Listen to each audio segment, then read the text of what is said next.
are stories. These are our realities.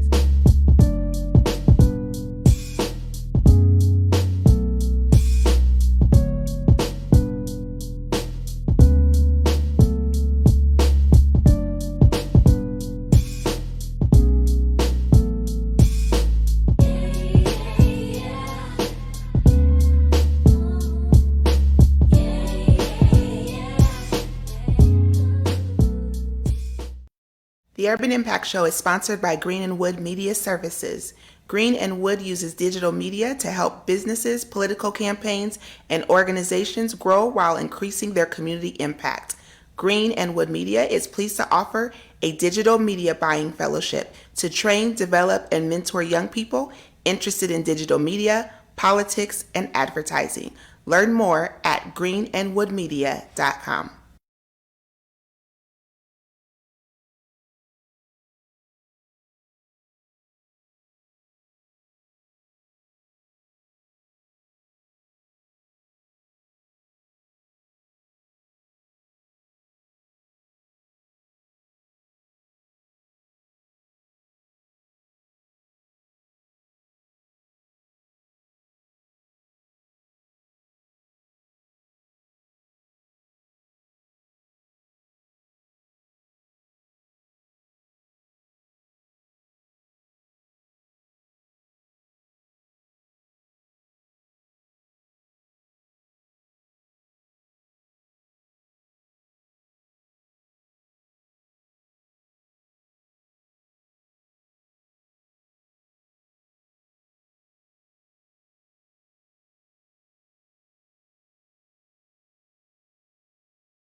Hey, at least we are smiling. Let me tell you. Welcome back, everybody, to the Urban Impact Show. I'm Rob Johnson, and I am greeted and super excited to be here with my other hosts in the building. We have Miss DeWanna Bradley. Hey. And Miss Tiara Mays. Hello. So listen, y'all, today is going to be an amazing show. We're going to be discussing a ton of stuff. But before I go any further, we are live from the studio in Windsor Heights. And if you would like to book this space, which I have just booked this space for Eli's first birthday. So if you would like an invitation to that, hit me up on, hit me in the inbox. We're going to do it nice little cake and ice cream right here in this space. And so Eli's first birthday will be here. If you would like to book this space like we booked this space, you can call 515-996-0326. 515-996-0326. I was doing so good in my professional voice. Let's try that again. 515-996-0326. Y'all can ask Google. There we go. So yes, if you would like to book this space like we have booked this space, please come on through and check it out. This is a really good space. I decided to do his birthday here because it's going to be a nice little cozy thing. And don't come if you just an adult. Come with a child. You know. Rich auntie vibe. Somebody just got gifts. That's true. That's true. All right. Auntie coming with the gifts. I ain't bringing the kids, but I'll come with the gifts. Because Nautica is his favorite person. I know. So she Even must. though everyone thinks she is the kid, but you know how. It's too funny. Well, yeah. So welcome, all are welcome. November 6th, it'll be right here at the studio at 6 p.m. For Elias James Johnson's first birthday, little shindig. Back to politics we go, because this is what we're here for this month. Tiara Mays has been with us all month as we talk about politics this month. So what's happening, y'all? Oh, well, okay. So we know that this week was the gubernatorial debate. Yes, it was. Let's wait till after our guests to get into that. There was several, though. There wasn't just ours. There was also the Georgia gubernatorial debate, too. So I think there's a couple that the gubernatorial debate in Georgia, I didn't even see it. It was the same night as Deidre Reynolds. It was the exact same night, which is why we didn't see it. That's right, because we were watching the one here. Yeah. There were a ton of Senate debates between Chuck and Michael Franken. Yeah. And then you had Warnock versus Herschel. Walker. If you want to count that one. Well, no, the second debate, he did not show up. Well, the first debate first- he did. Oh, the first one he did. Yeah, Okay, where he from had second that row. prop Got it. badge. That's what I said. Where's my badge? Yeah. Well, he had that prop badge. But we're going to get into all of that. How was you all's weekend? I don't know what I did. It was good. That's a good. I made it. I did my first major paper for my doctoral journey. I survived. I made it. I will just admit right now, it was not nowhere near my greatest work because I'm just learning this thing, but I turned it in. It was due at 11:59. I turned it in at 11:52. I got it in, but I made it. God is good. Isn't he? God is good. And guess what? I'm taking 2 weeks off from church. That feels weird. Uh-oh. So I didn't go to church today. Normally I joke with you about not going to church. I did not go today. Yeah, I didn't go to church today either because when I woke up, it was all four of us in the house, right? And I looked around and I was like, you know what? We're going to watch a movie because all we did from Thursday until last night, we were on the go. We got up, got dressed.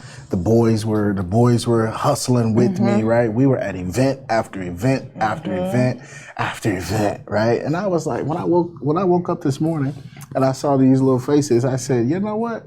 We're gonna watch a movie. So we watched that one movie on Netflix. What was the name of it, Sheldon? Good versus Evil or something like that? Yeah, something like that. And Sheldon done cut his hair off, y'all. I see that. I like it. I was looking at that. I'm like, like look a at nice you. young man. Yes. Looks good. Looks good. So, well, y'all, we'll be right back after we take this quick break. And when we come back, we will be bringing up our first guest, Mr. Sean Bagnuski, and he's going to be talking about his campaign. He's running for Iowa House District 35 so I know we'll get into how the numbers changed. We'll talk about that here in just a second. We'll be right back. Welcome back to the Urban Impact Show.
All right, well, welcome back to the Urban Impact Show. My name's Tiara Mays. We are happy to welcome our first guest, Mr. Sean Baknewski. Did I get it right? You did, yeah. Hey, he's running for House District 35. So tell us a little bit about, yourself and your campaign.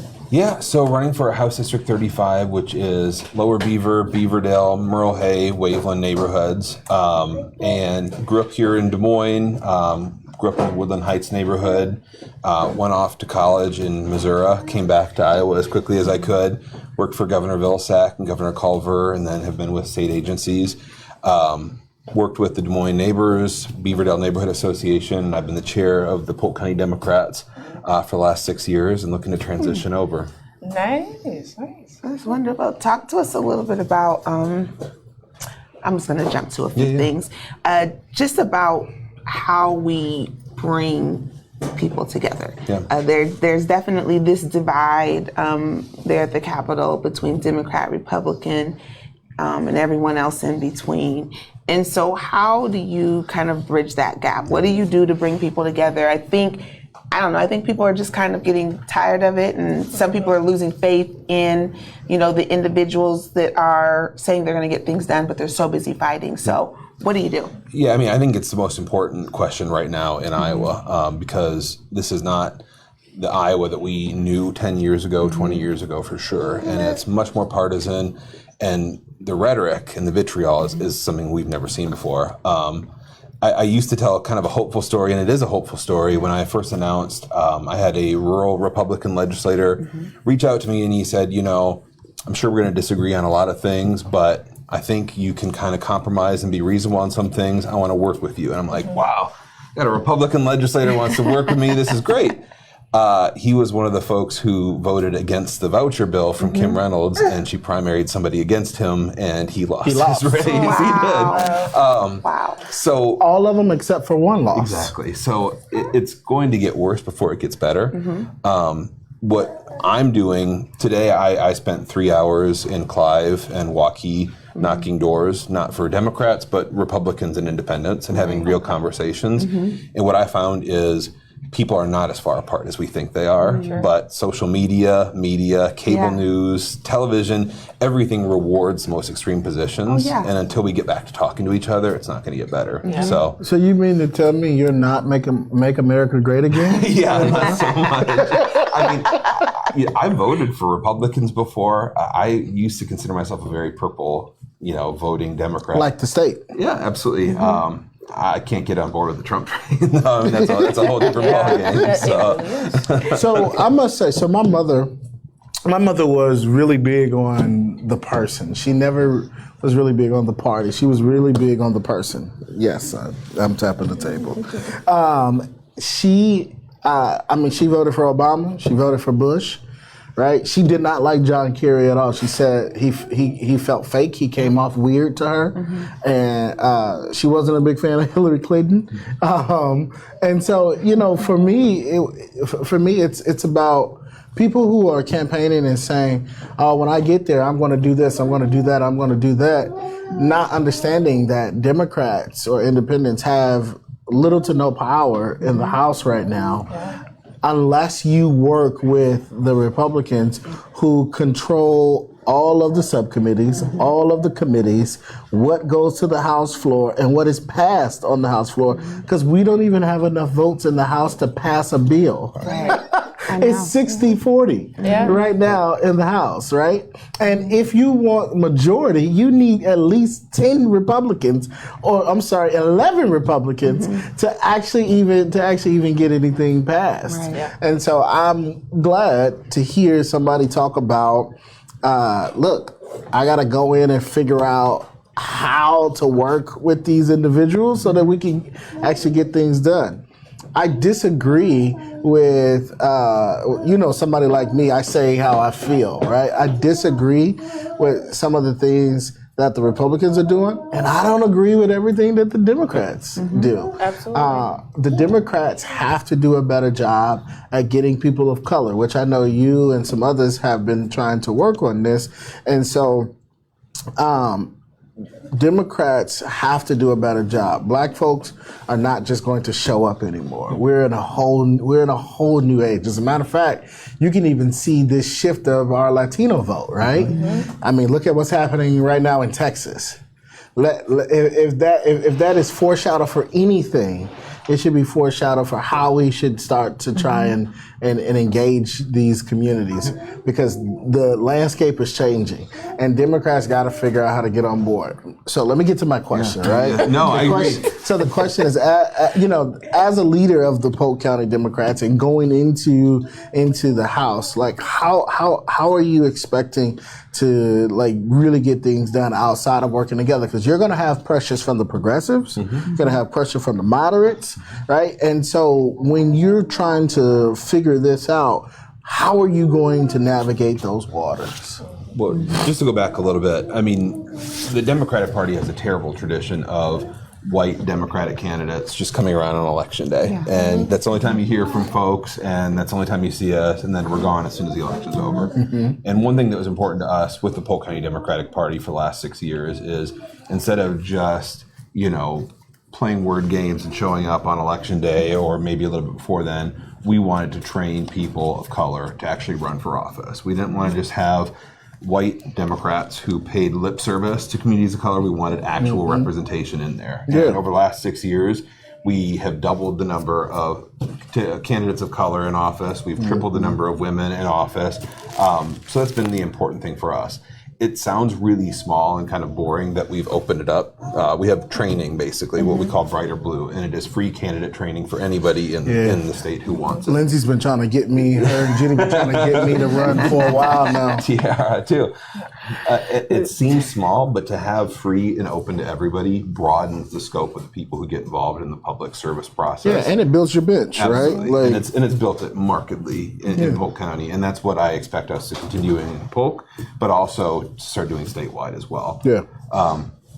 As far as finding ways to compromise and to kind of bridge all the gaps that we have, it is what we were talking about before, where it is having the honest conversations. And to me, it feels like people think that people expect I'm going to be a legislator. I mean, I don't have a Republican candidate. There's a really nice guy running as an independent, but I haven't seen him out there very much. And they kind of think that me saying that I'm going to go up there and I'm going to try to find common ground means I'm just going to go up there and say yes to everything. And I'm just going to be a nice guy about everything.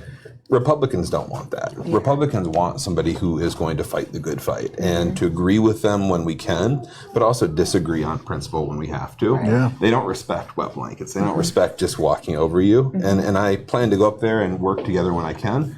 But also, raise some Raise some hell. I was going to say, I don't want to say it in front of your 1-year-old. Yeah, no, he hears it all the time. Teddy does too. and he better learn how to speak up. Exactly. He got a daddy who does. Exactly. Oh, there it is. See, that didn't take long. That's funny. But it's true. I mean, they respect that. Well, so one thing that I'm looking at during this campaign is that we see all the negative ads, and that's what's popular, is to talk about your opponent. I haven't seen one ad about anybody talking about reaching across the aisle, how they're going to work with the other side.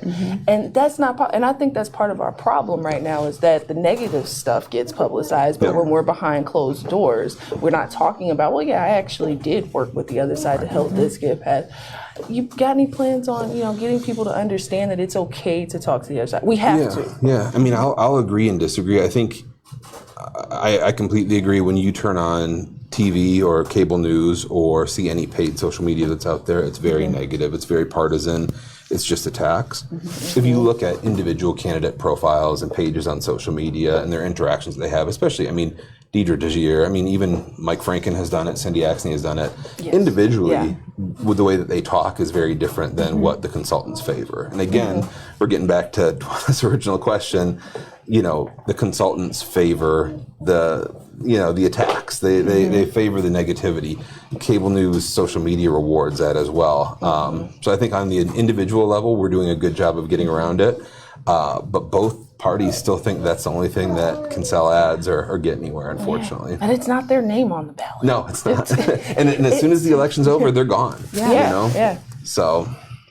Talk a little bit about your family. You know, when you're deciding to run and you're doing these things and you're involved in politics, you know, your family is along for the ride with that. You know, how do you balance out that kind of political life versus family life? Yeah, I mean, I think that's hard for all of us. You know, you're on the school board.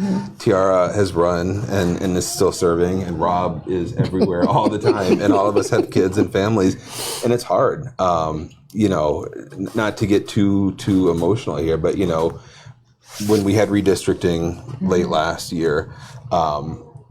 Lindsay, Teddy, and I had worked on a house in Beaverdale for 13 years and had kind of gotten it exactly how we wanted. And with the new redistricting, by one house, we were in Akeo Abdul Samad's new district, and we were out of it. And we had to make the hard decision to move and to start over again in a new house. And it's been great, but it's been hard. So we've had to give up our house, a lot of free time, a lot of evenings. But again, you know, I'm preaching to the choir with the four of us here.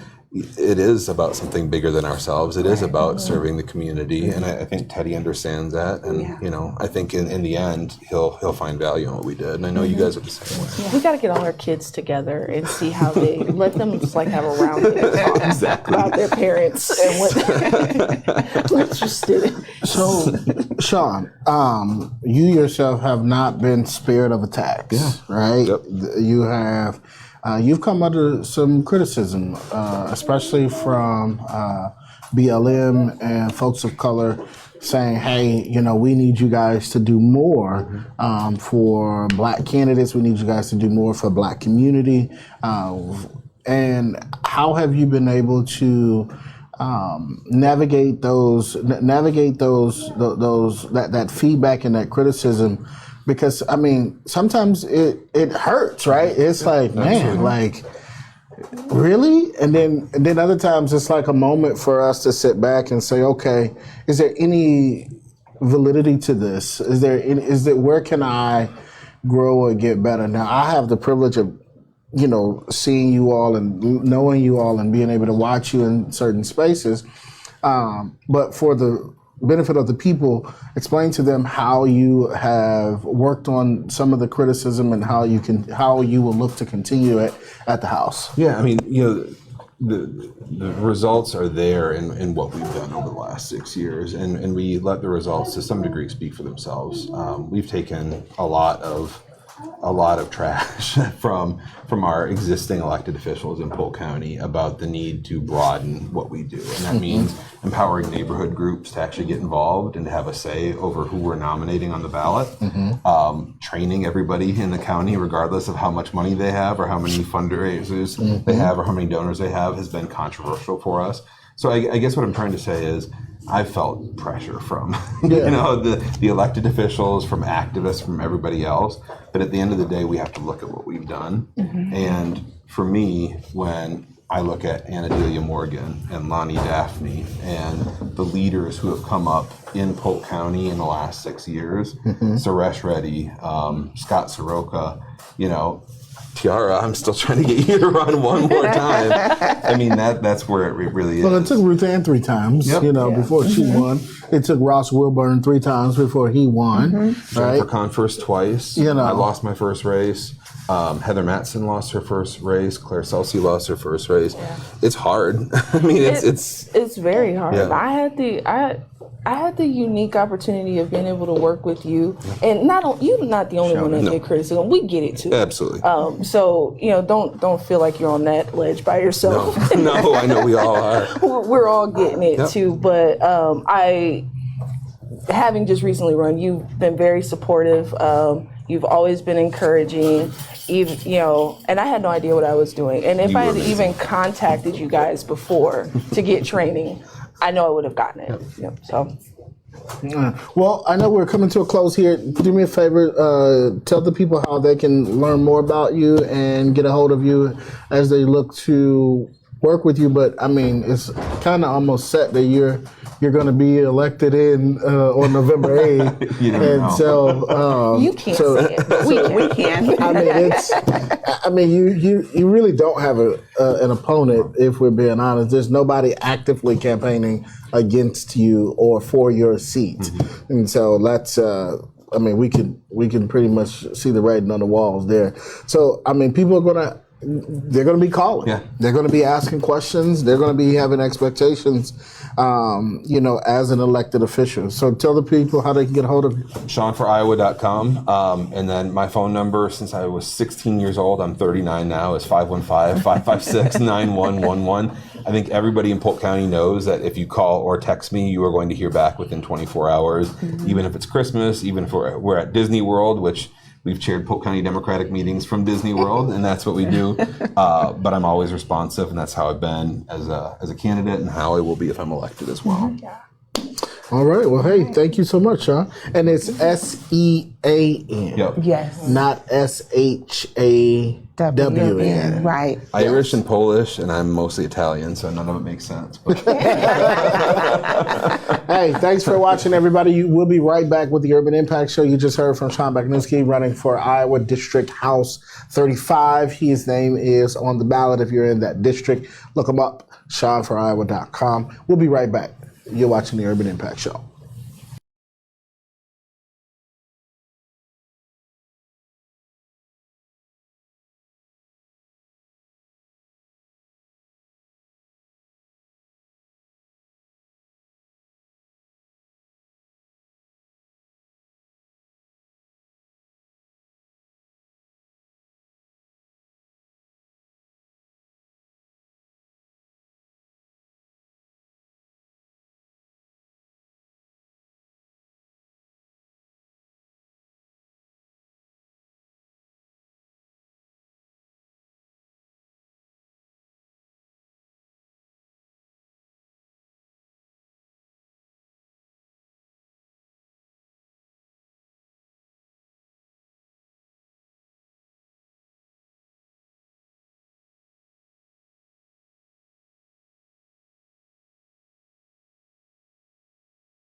Welcome back to the Urban Impact Show. I'm one of your hosts, Brittany Dudley. How's everybody doing? Good.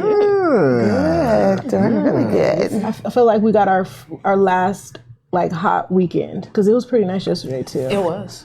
I got back into town. I was in DC since Wednesday at the National Chamber of Commerce a conference. Yeah, tell us about it. It was awesome. It's so motivating to see so many people of color who are like-minded and who are just really doing it, and the week was filled with just different conferences from everything you can think of, social media, how to boost your social media, how to, as a minority business, and that's another thing, it was a lot of businesses there, and it was larger corporations and then small owned businesses there, they was teaching us the game, as far as even global, I forgot how they describe it, selling overseas, having overseas customers. What international sales and everything. What banks that finance and kind of help focus on Black minority businesses, financing.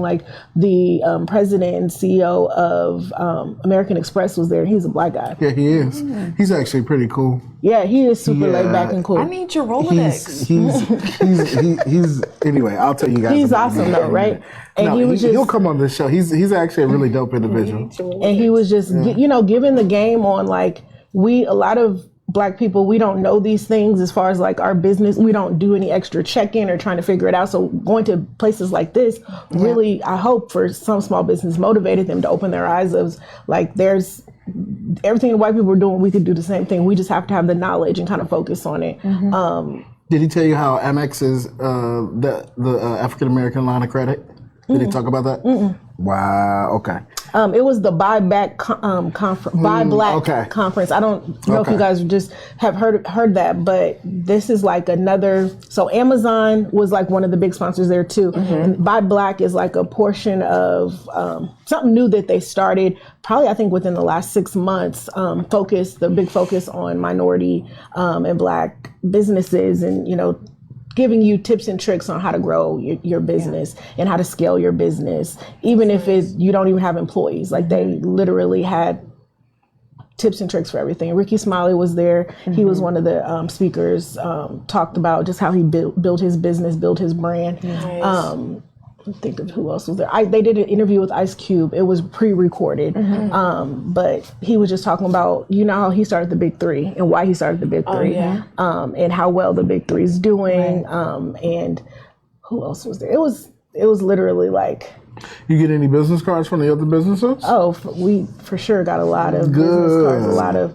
Hopefully, partnerships in the future that, because I went with my job with Coco Creative. And next week we're going to go to the minority. So this is in New Orleans. This is the minority buyer conference. Okay. Everything like that. So, shout out to Coco Creative, man. Yeah. Terrence really is trying to push us in the right direction to partner and help grow our business by, we got to be around these type of people and type of businesses if that's where we want to go. You have to be. So I know that was like a short snippet, but DC is the bomb. I loved it. I went to I tried to go to the White House. We went outside of the White House. You should have called me. I could have got you in there. Because when I Googled, it said you needed to talk to your state representative or something to go. Yeah, I could have got you in there. I wish, just 2 phone calls. We were outside, and I didn't realize you can get that close. Yeah. They literally had Secret Service. I'm sure it was people dressed like us. Like the way, that's probably the most I know it is the most protected house in the world. Well, we thought it was until January 6th. Yeah, but now it's double though. What that mean? Did you see how many people was at January 6th, boy? I felt they need a whole army to stop them people. They didn't try. So we went to see the monument. We went to the place where Martin Luther King had his speech, the Lincoln Memorial. Yep. And I had to pull up the picture because I wanted to visualize like how it looked, like where he stood. And you guys remember when Trump, so when Obama was there too, when he did the speech there, it was packed. When Trump did it, it was like not even inauguration. Yeah, and it was like not even packed. And he's like, this is the most people we've nah, bruh. We saw this drone footage. This wasn't at all. But it was just awesome to be there. I want to go when I'm not like working, so I can do more, because it was Howard's homecoming that weekend. So Drake was here. Drake was there and everything. So but it was awesome. Man, I love when Black folks go to DC. Is that your first time in DC? I love when Black folks go to DC. And I did Uber Black. You did the Uber Black? Yep, like you told me. I try to tell everybody you can fly anywhere in the country.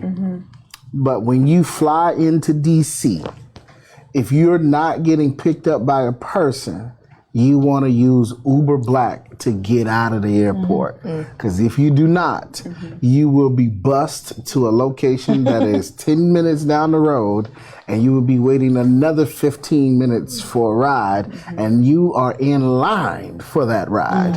And that don't mean that's a taxi, a regular Uber, or whatever. I don't know why DC decided to do this, but they did. So I always tell people, use Uber Black. It was like $65, but it was just more convenient than having to do that. Worth it, I'm sure. I'm telling you. So let me tell you, it is going to be $60, but I'm telling you right now, you rather use Uber Black than to be waiting there for an hour, sitting there trying to figure out how to get from the airport to wherever you need to go. And if you're going for a business, Uber Black. Like Uber Black, I can explain this expense because this for efficiency, right? For business efficiency and for business continuity, right? These are terms, right? These are all terms that are used, right? Taxes, we all know what's up, that we can use to explain why you Uber Black out of, and shout out to Deidre who taught me what, I gotta give credit where credit is due. I didn't know what Uber Black was. As a matter of fact, I never even had Uber on my phone until I had to go to DC. Okay. And you just led me right into what I was going to talk about before we hand it over to Tiara. When I went to DC, had an opportunity to sit back and chat with the vice president, the most powerful woman in the world. And the very first thing she says, Shekinah actually has video of this. The very first thing out of her mouth to me was, Rob, let me see that baby. I've heard so much about this baby. Let me see that baby. Then literally the very first words out of her mouth to me when she sees me. And so then I go to pull up Eli on my phone. The moment I get Eli pulled up on my phone, the next thing she says is, "Oh my God, that is a cute baby." She said, "Oh my God, let me see." So now she's going through the pictures, looking at Eli, and all she keeps saying is, "Oh my God, this is a cute baby." Baby. You know, so yeah. So shout out to the VP. Shout One out more to thing Deidre. to mention. Yeah. So it's not as surprising, but in one of the seminars, they just kind of talked about how much like podcasting is pretty much the future of Of communication. Yep, in like the next steps For news. Yeah. Yes. And I'm like, That's why we started it. when they were saying, I think like 93% of America, that's how they receive their news. That's how they receive their information. And streaming from the radio as well is continuously, growing. And they're saying like, a lot of these radio stations though are like not having enough funding, so it's like if you want to pour into any line of like business, like pour into your local radio stations, making sure that they continue to grow and continue, because that's how people, more than even watching it on TV, they receive it through the radio, through podcasting. And so, I mean, that just goes to show like we are doing the right thing. Like, we are in a part of the business that is gonna, when it grows, we're gonna grow. Oh yeah. So let's take a quick break, and then we'll be right back with Tiara's with her news. commentary. Thank you. Yeah, with Tiara's We're commentary. about to talk. We'll be right back. The Urban Impact Show is sponsored by Green and Wood Media Services. Green and Wood uses digital media to help businesses, political campaigns, and organizations grow while increasing their community impact. Green and Wood Media is pleased to offer a digital media buying fellowship to train, develop, and mentor young people interested in digital media, politics, and advertising. Learn more at greenandwoodmedia.com.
What?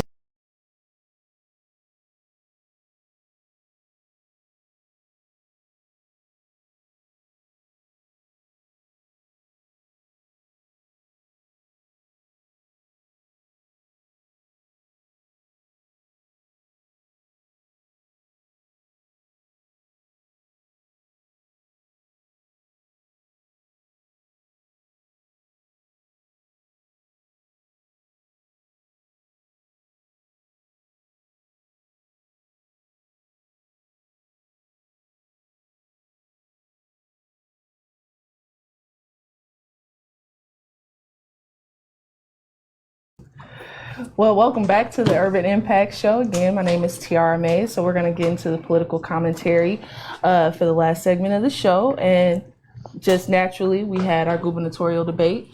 And so I want to talk about that. First off, did everybody have a chance to watch it? Yes. Watch the whole thing, Yes. Yeah. beginning to end. I see why Kim wanted one. Yeah. I watched it twice. Didn't handle it. So I thought, for one, I thought our debate format was very unique comparative to the other debates that I've seen across the country. Yeah. There was no time limit. There wasn't rounds. It really was just a round table with them sitting at the table. Yeah. Now- But who did someone design that, or is like, can you choose like I want to do it this way, or do they just when you come they set the stage? This is how it's gonna be. I would guess the people hosting it would have done that. Yeah. Kim's They people said it. She was on that same show before. I said, No, that's how PBS does it in Iowa. That's just how it is in Iowa. It's Iowa can PBS the host of it can decide to change it if they want, and no debates aren't mandatory for candidates. Candidates can decide to show up or Should be. not. So anyway, go ahead. I'm sorry. This is your topic. One, debate should be mandatory. I feel if you want the job, you should be able to articulate your position in having the job and be able to take really tough questions. But I do on the road. I do on the road. I take questions all the time on the road. Okay, I've run a couple times. You practice a lot before. You practice before a debate, but it's one thing to be in the moment and have somebody in your face with the questions, which I've noticed that candidates don't have question Q&A stuff afterwards after their little canned speech. They're avoiding saying anything wrong. So yes, I understand why Kim only wanted one, because she did not get everything accurate in that debate, and she's the one sitting in office. I did find it interesting, though, outside of the format, whoever won the debate was really based on who you're rooting for. I was looking at some of my friends are Republicans, and they were like, "Oh my gosh, Kim Reynolds did so great," and y'all know I'm a Democrat. Tiara Mays is a Democrat. So I'm like, what debate are you watching? But you know how it is, like when it's your friend, you're gonna ride with what your friend says, or you're who you're going towards, you're gonna ride with what they say, regardless of. Yeah. That's not what you heard me say. Yeah, so there was some really good sound bites. There was some good sound bites, and I'm gonna quote the one that I thought was amazing that Deidre stated. Kim Reynolds has the advantage of being the incumbent. She's in office right now, and so she can say already what she's done. And I just love how Deidre came back and said it's one thing to say what you are doing. Hello. But it is a whole nother thing to say how if it's working or effective.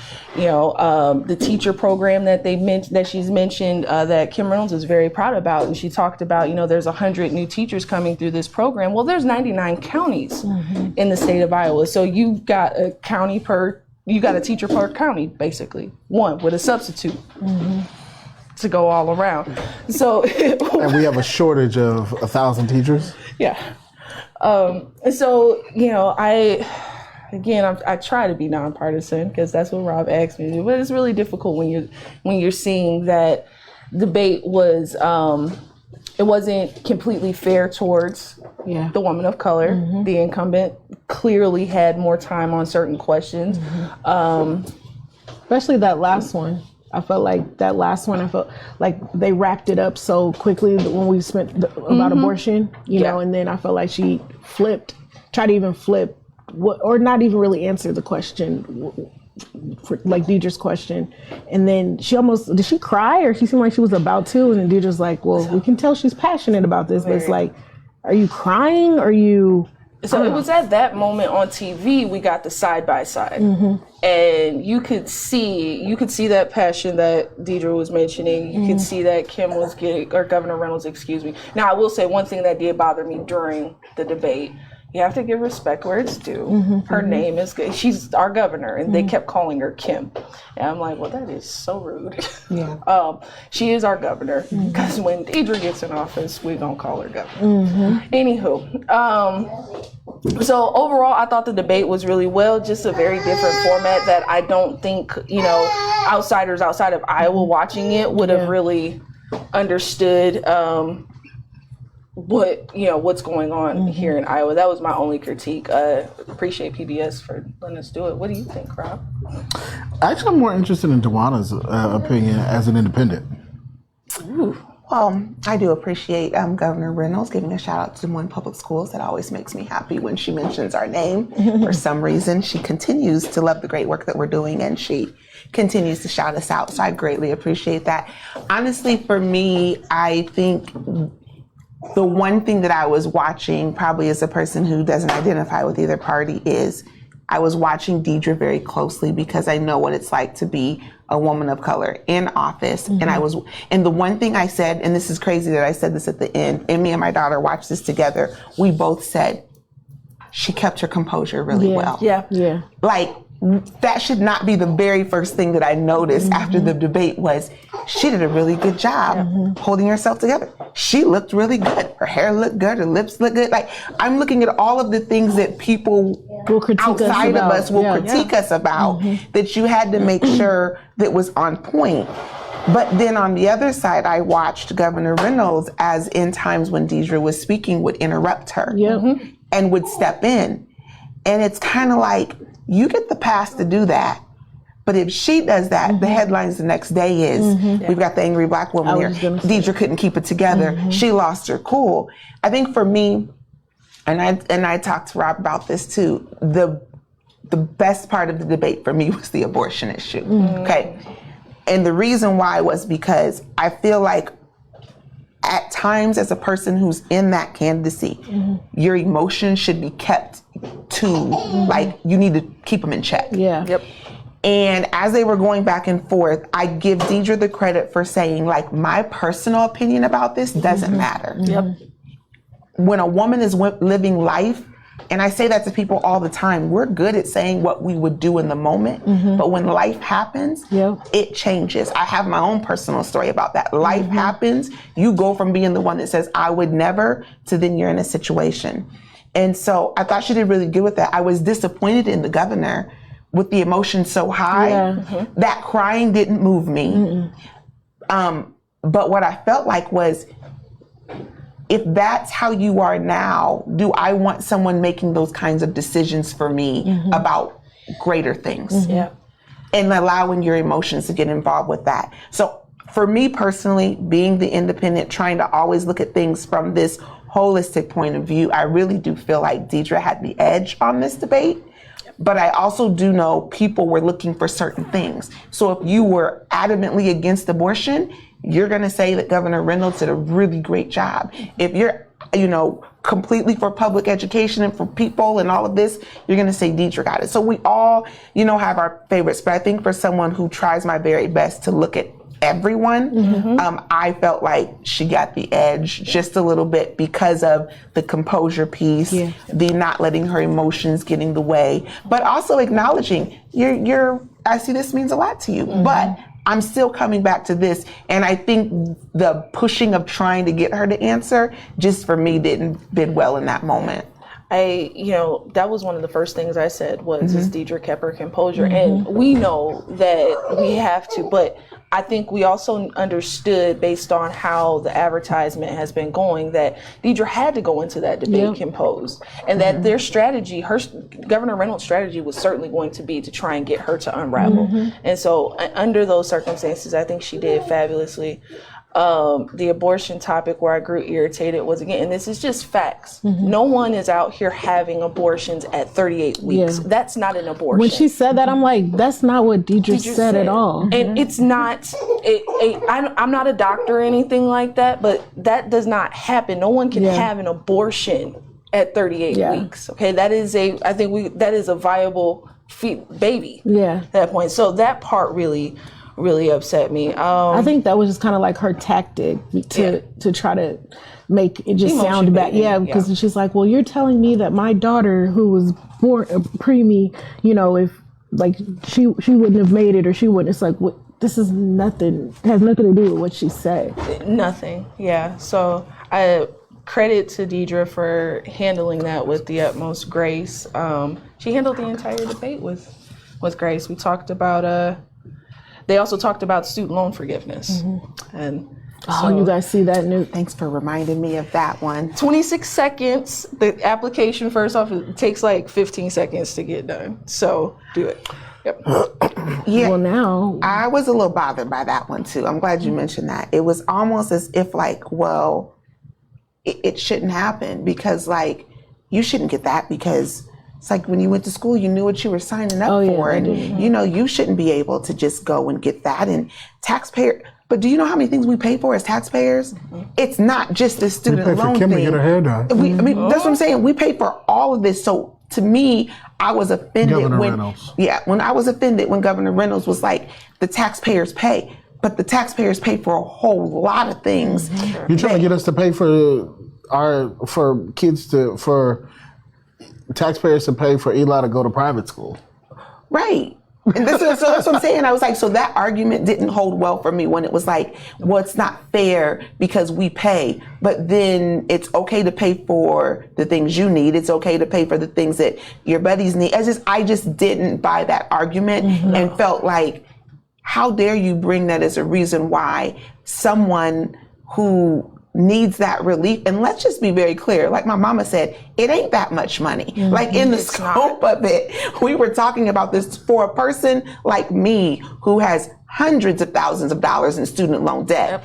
That little 10 to 20 is grateful, but that does not even put a dent into the money that I owe. So people like my daughter or others who have smaller loans, that's going to be great for them. It's probably going to wipe the slate clean for them. But for someone like me, I'm appreciative of it, but it's not even going to do that much. So I just felt like we could kind of just let that go. Yeah. But it's unfortunate now because of her, things are on pause, her and other governors. Now we paused it because of the fact that we are getting ready to go to court. I'm gonna say over this it. is, and then Dewan, I'm gonna have you close us out.